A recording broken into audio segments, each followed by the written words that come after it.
Hello, everybody. The story I want to tell today is also a real case. It happened in Hong Kong. It is not one case, but it consists of 3 cases. The case became so famous that it was adapted into several movies and TV series. Let me tell you this story in detail.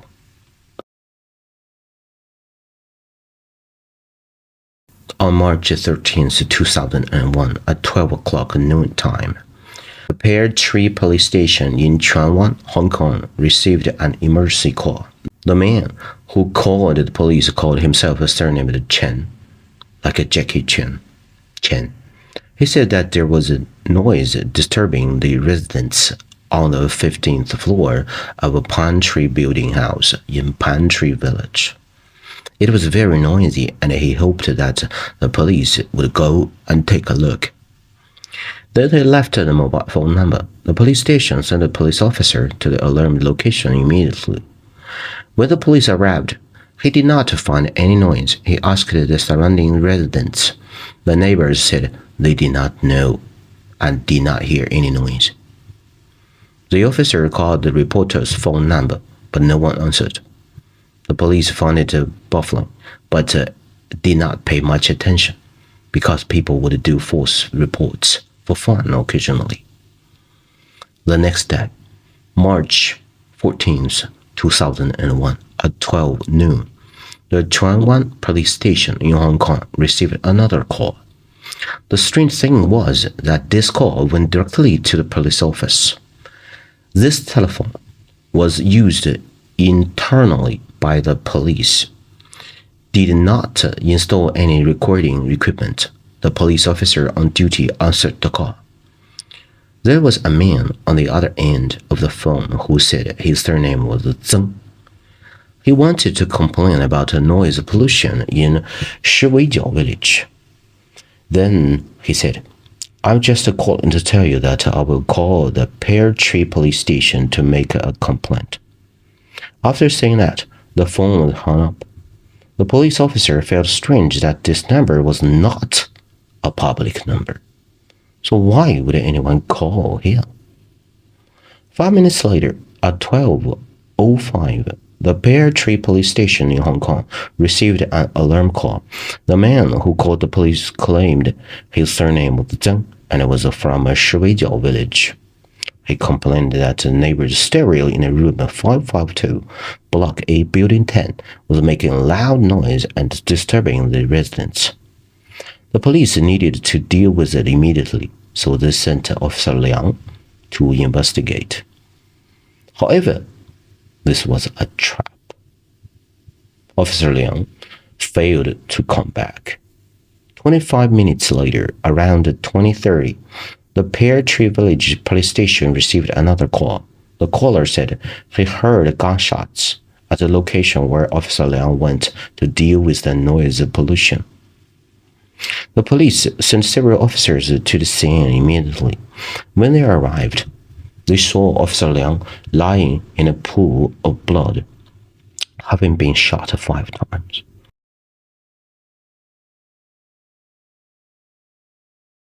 The police officer called an ambulance, but unfortunately, Officer Liang died on the way to the hospital.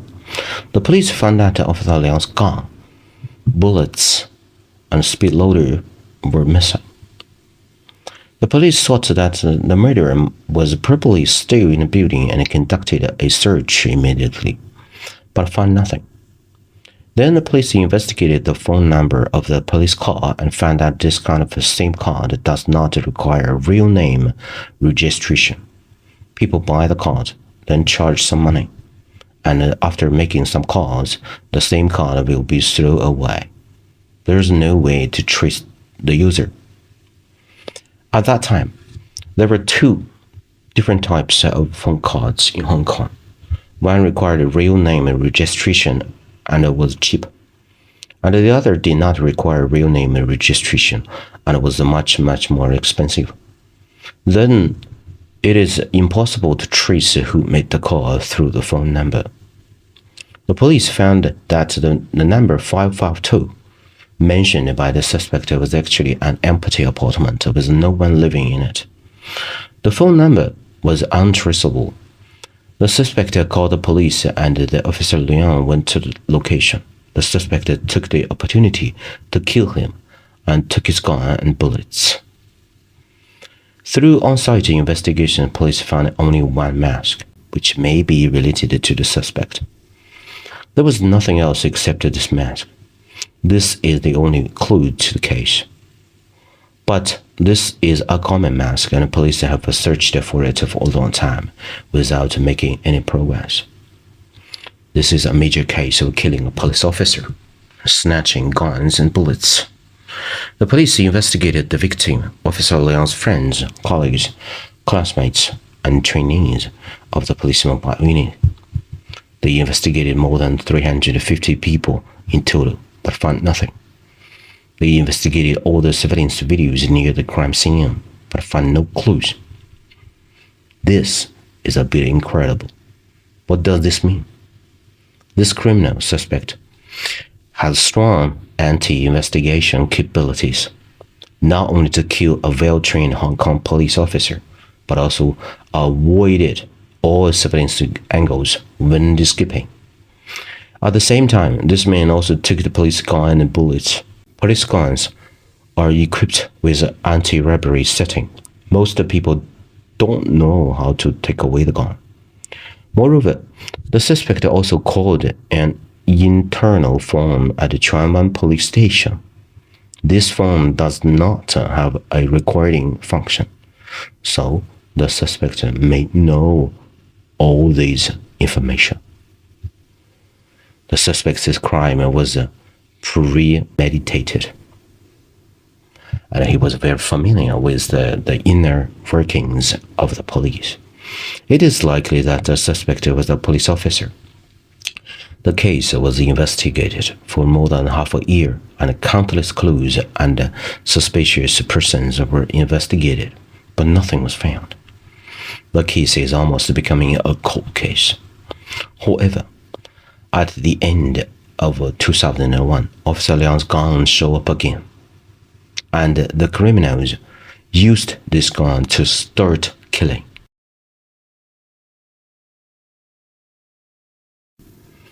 Nine months after the incident, on December 5th, 2001, a robbery occurred at a bank in Licheng Plaza, Chuanwan, Hong Kong. A robber wearing a bright red long-sleeved top, black trousers, white gloves, and a dark green flying tiger hood. He broke into a Hong Kong bank with a gun in his left hand. There was a Pakistani security guard on duty in the bank at that time. When the security guard saw the man dressed like this rushing in with a gun, he confronted the robber with his gun immediately and shouted to the criminal, "Don't come here. Don't mess around." The robber raised his gun and yelled, "Put the gun down." After shouting, he fired twice. 2 shots hit the guard. The guard fell to the ground and struggled to fight back. As a result, the robber walked around behind the guard quickly and kicked the guard down, put the gun against the guard's neck, and fired again. The guard died on the spot. After killing the guard, the masked robber walked to the counter, stole more than 490,000 Hong Kong dollars and more than 1,000 US dollars, and then ran away. At that time, from the time the masked robber entered the bank to the time he left with a lot of money, the entire process lasted 78 seconds. When the police arrived at the bank, the robber had long disappeared. However, after detailed investigation, the police found some clues. First, the image of the robber was found in a bank surveillance video. The robber wore a dark green mask from Flying Tigers. After meeting an identification expert, the suspect's appearance was quickly drawn. Second, the police found 3 sets of shoe prints belonging to the robber at the scene. There is a famous Japanese sports shoe brand called Mizuno. The robber was wearing Japanese size 27 shoes.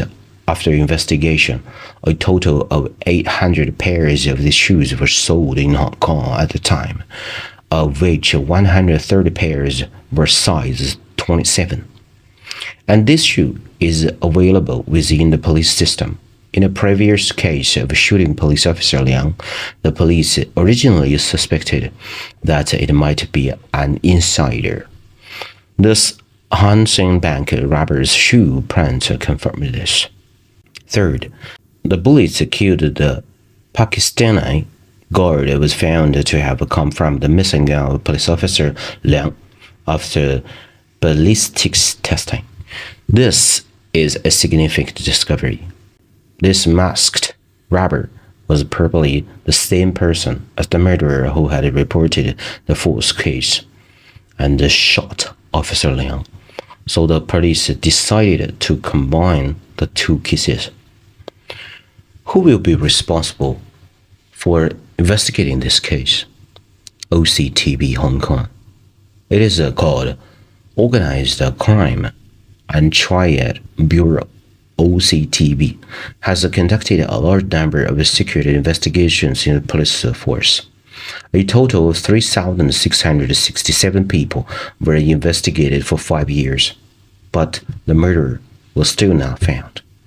In the past 5 years, this murderer seemed to have disappeared from the world, never appeared again, and never did any more cases, which is incredible. Why 5 years? Because on March 17, 2006, the murderer reappeared again.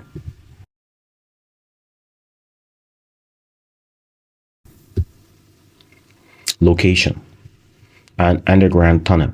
This time the target was still the police. The location is also carefully selected. It is located at the boundary between Jiansha and Yumadi. Both police stations will be patrolled by the police officers living from different exits, and the patrol routes do not overlap. More importantly, this was the only tunnel without a camera at the time. A smart ass.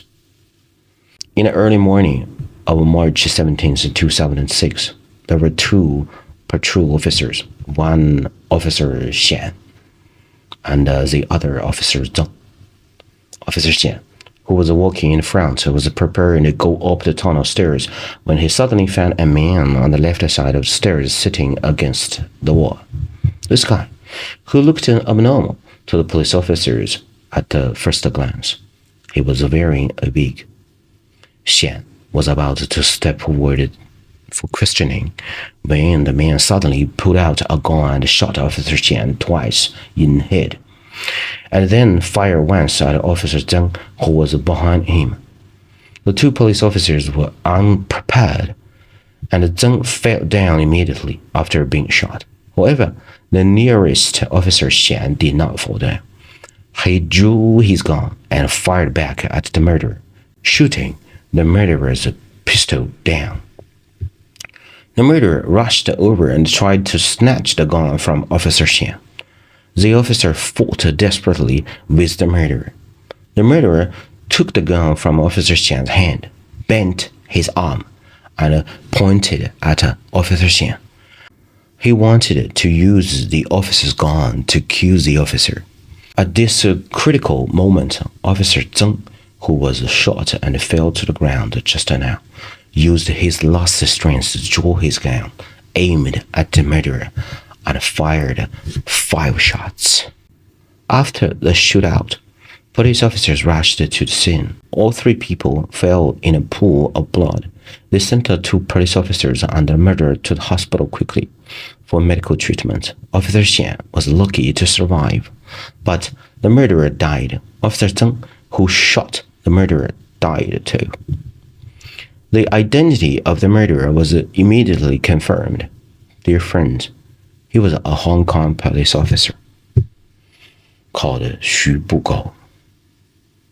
The movie Evil Police is based on this real case. Xu Bugao was the murderer who killed Officer Liang, snatched the guns and bullets, robbed a bank, killed a Pakistani guard, killed Officer Zheng, and seriously injured Officer Xian. The Hong Kong coroner court spent 36 days to do the judgment based on various clues and evidence from the investigation.